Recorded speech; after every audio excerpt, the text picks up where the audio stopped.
So if you have seen me on your suggested feed, you've more than likely seen all of those other internet millionaires talking about side hustles, right?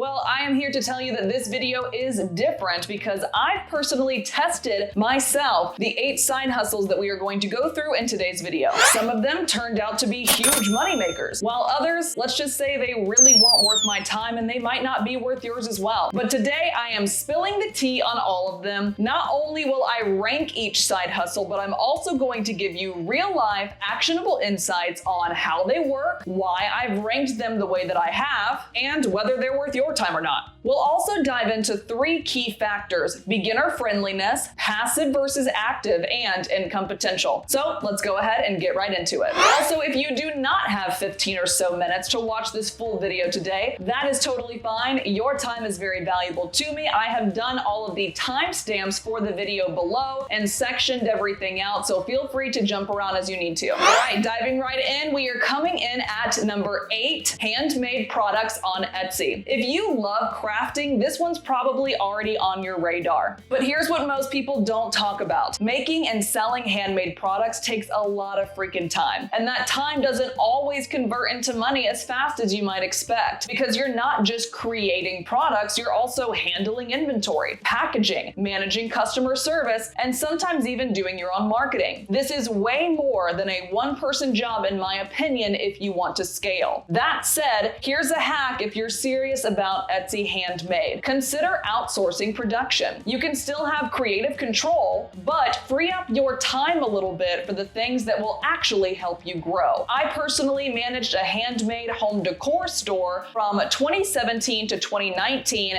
and let me tell you, me and my husband were working 2 full-time jobs at the time because we had regular full-time jobs and then had to come home and do all of that handmade nonsense at the end of the day. So that's why I believe I can tell you from experience, it might be worth it to outsource whatever you can. I'm gonna go ahead and give this side hustle a beginner score of 3 out of 10. It's tough for beginners in my opinion because of all of the moving parts. Passive versus active score, however, 90% active. This hustle is a hustle. It is hands-on unless you scale with outsourcing. The income potential, let's say it's a 6 out of 10. You're capped by your time, and if you can't produce fast enough, you won't be able to scale fast enough either. So while it's super fun and rewarding and you can have your creative sparks fly, if you're looking for something super scalable, this might not be the best option as a side hustle to choose. Next up at number 7 is social media management. Now I know this one gets hyped a lot, but let me be real with you, it is not as easy as it sounds. Coming from someone who has been a professional social media manager for over 5 years now, most people think if they know how to post on Instagram or if they're an influencer themselves, then they can also be a social media manager. But that's only a fraction of the job, chica, is you'll need to understand strategy, branding, engagement tactics, and how to read the data behind all those pretty posts. And the algorithm? That could be your best friend or your worst enemy. And by the way, algorithms change like every other month. So here's a tip. To get started, offer free or low-cost services to small businesses in your area that you already love. Build a portfolio using that experience, and then land higher paying clients in the future. In my opinion, this beginner score is a 2 out of 10. It is not beginner friendly as it requires strategy and consistent learning if you are doing it the right way. Passive versus active score is 100% active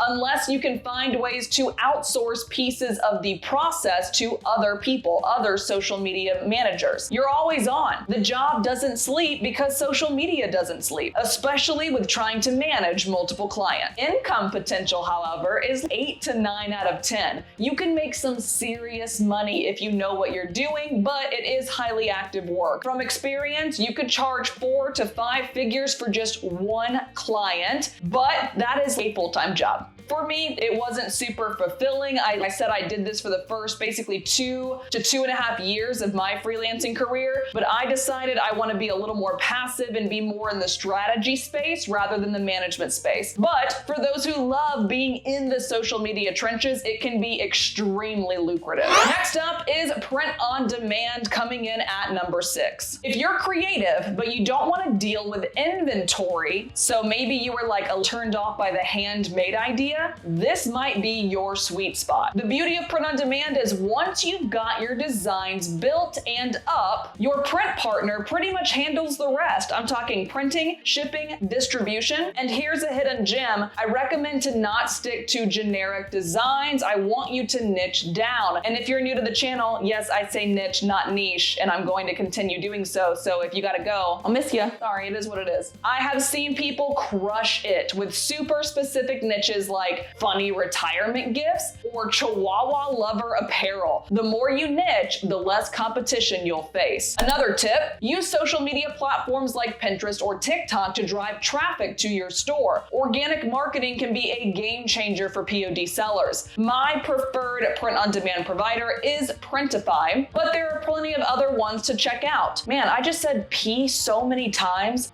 I literally think I spit on the camera. I'm so sorry if it's a little smudgy for the rest of our video. And what's really cool is Printify did just announce that they are working and partnered with TikTok Shop and Amazon. So there's a lot of really cool things to look at there. Beginner score is 8 out of 10 in my opinion. POD is pretty easy to get started. There is no inventory needed whatsoever. It's also a 60% or more passive versus active score. It's mostly passive, but you will need to keep an eye on trends and create new designs consistently. You'll also need to understand where you're going to sell these things because you're not really going to sell them through the print-on-demand partner. So do you need to learn Etsy? Do you need to learn how to make high converting videos on TikTok? Do you need to learn how to sell merch on Amazon? A lot of things to learn. That's why I would say it's 100% beginner friendly, but working with the print provider really is. Income potential, I'm actually going to put this at a 5 out of 10.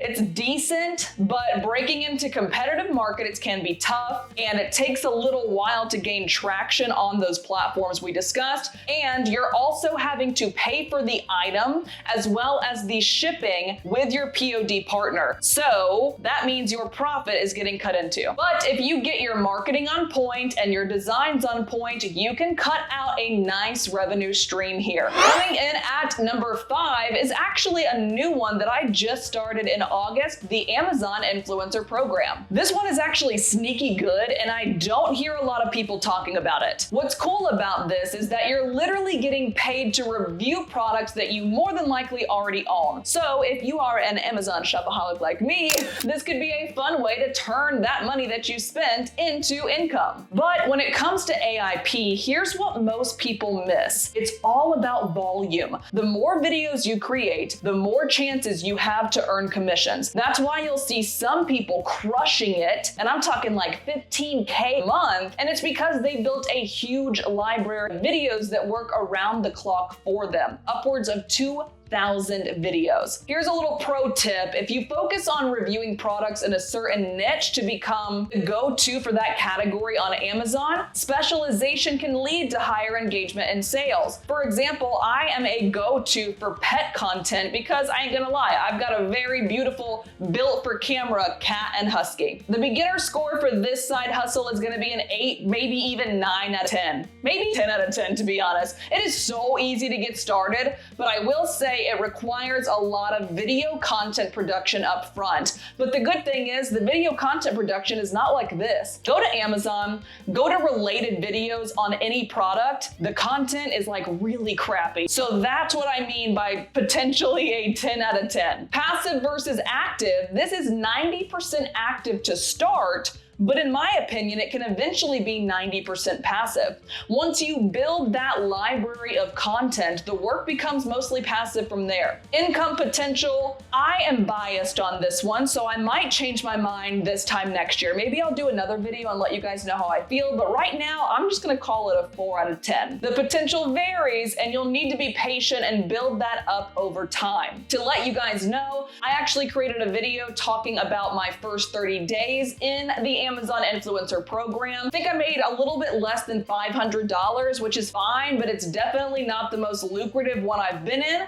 but it is the most passive side hustle I've been in. So if you're looking for more of a passive one and more of one that is beginner friendly, it might be time to check out this video next, where I go over my first 30 days and how I did almost $500 in the program. Overall, AIP is a grind at first, but it's totally worth it if you enjoy reviewing products and can commit to a consistent content cadence. At number 4, I have got coaching and consulting. Now this one is so powerful, but it's not for everyone. You're not just teaching, okay? You're guiding people through real transformations in their real life and their real money, and that comes with a lot of responsibility. So in my opinion, here's what people on YouTube are not telling you. You can start small with group coaching or offering paid workshops, and then build up to high-ticket one-on-one clients once you've built your credibility. I would recommend creating a signature framework or system that helps you set yourself apart from other coaches.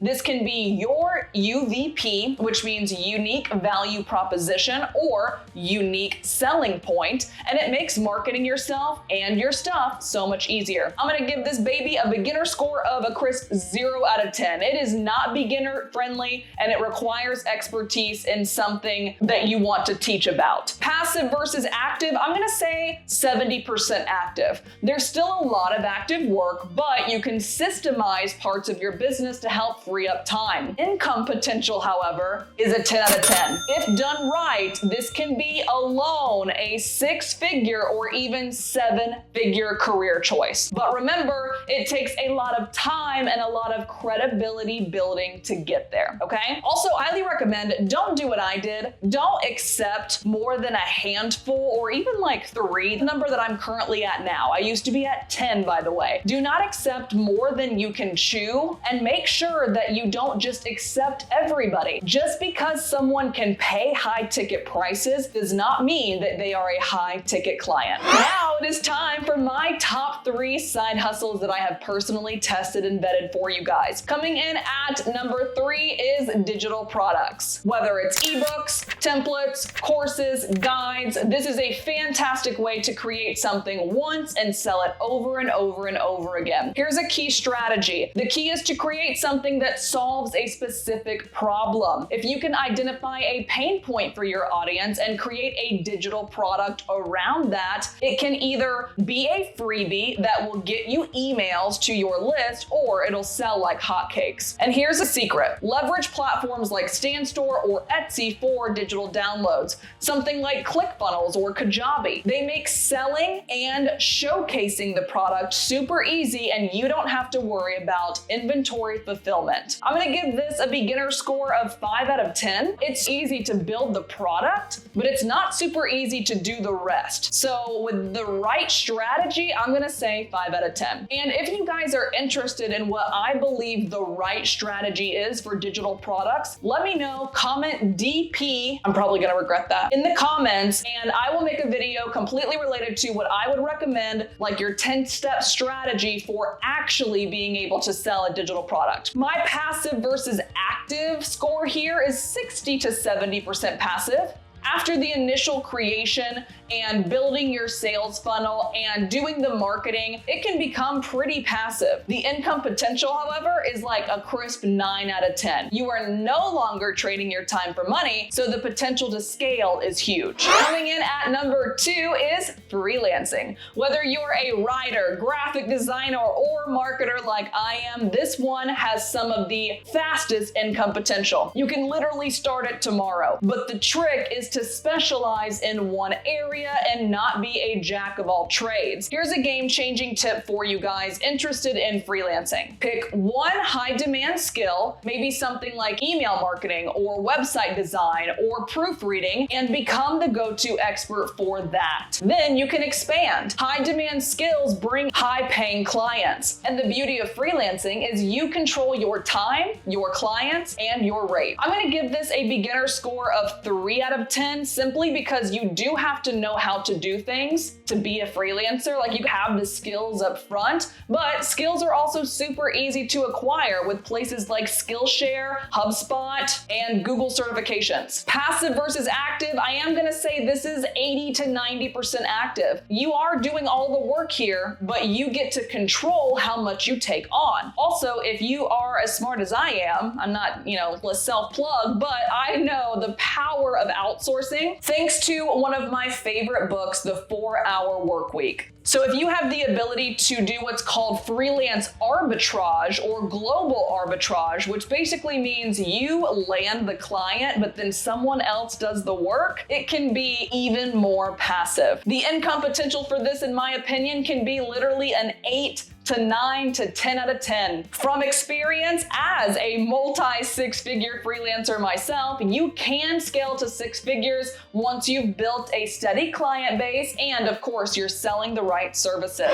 And now for the main event, we have user-generated content is coming in at number 1, UGC. Why do I rank this so high? Because literally anyone with a phone can start today, and the demand for this is skyrocketing across the world. Brands are begging for authentic content, and you don't need a huge following or a following at all to make money. Real talk for a second. Brands are not really looking for influencers anymore. They're looking for regular people just like you and me to create relatable content. All you need is a phone, a good eye for trends, and the willingness to learn. And you get paid just for creating the content. They handle the rest. So the difference from this and social media management is you're responsible for results. You're responsible for algorithms. With UGC, you're responsible for the content. For this, I recommend maybe thinking about getting into like 3 or 4 different industries and building your portfolio around that. That way you can position yourself as an expert creator in those spaces and be able to charge higher rates. If you do not know what UGC is, or if you do and you're wanting a deeper dive into it, go ahead and check out this video next, where I dive into exactly how I actually broke over $100,000 by September doing UGC alone. I'm gonna give UGC a beginner score of a hot 10 out of 10. This is super beginner friendly and anyone can start it. I actually had over 40 students in our paid content creator academy who were all beginners. They've never created UGC in their lives, and only a few of them had ever created a video in their lives. And by the end of month 1, they all had completely optimized portfolios full of incredible UGC examples. Passive versus active score, it's like 70% active. It's more active than passive, but the income potential makes it worth it. You do have to be actively making the videos, even if they're faceless,